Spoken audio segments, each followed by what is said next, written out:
ఫిబ్రవరికి రాసిన పత్రిక చూడండి. విశ్వాసము లేకుండా దేవుడికి ఇష్టడై ఉండుట అసాధ్యము. ఇది సత్యమేనా కాదా? సత్యమేనా? సో దేవుడికి ఇష్టడై ఉండాలంటే మనకేం కావాలి? చర్చ్కి వస్తే సరిపోద్దా? బైబిల్ కొనుక్కుంటే సరిపోద్దా? ఉపవాసం ఉంటే సరిపోద్దా? తెలిసి తెలియని ప్రార్థన మన మనసులో నుంచి చేస్తే సరిపోద్దా? పొద్దుటి సాయంత్రం దాకా మోకరిల్లి చర్చిలో ఉంటే సరిపోద్దా? చెప్పండి.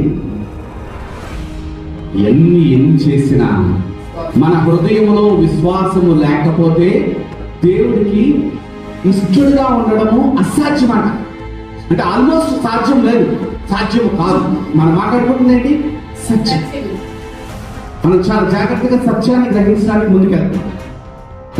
So before we pray we need faith in our heart. Without faith in our heart, if we pray, God will not hear. చర్చికి వచ్చి బైబిల్ చేతిలో పట్టుకొని ఇలా నిద్రపోతే దేవుడికి ఇష్టం. మీరు 4 రోజులు, 2 నెలలు, 5 నెలలు, 10 నెలలు, 5 సంవత్సరాలు, 10 సంవత్సరాలు నిద్రపోండి.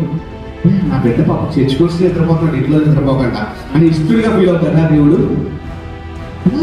మరి ఎప్పుడు ఇష్టపడతాడు మనల్ని దేవుడు అంటే విశ్వాసం అన్నమాట దేవుడు.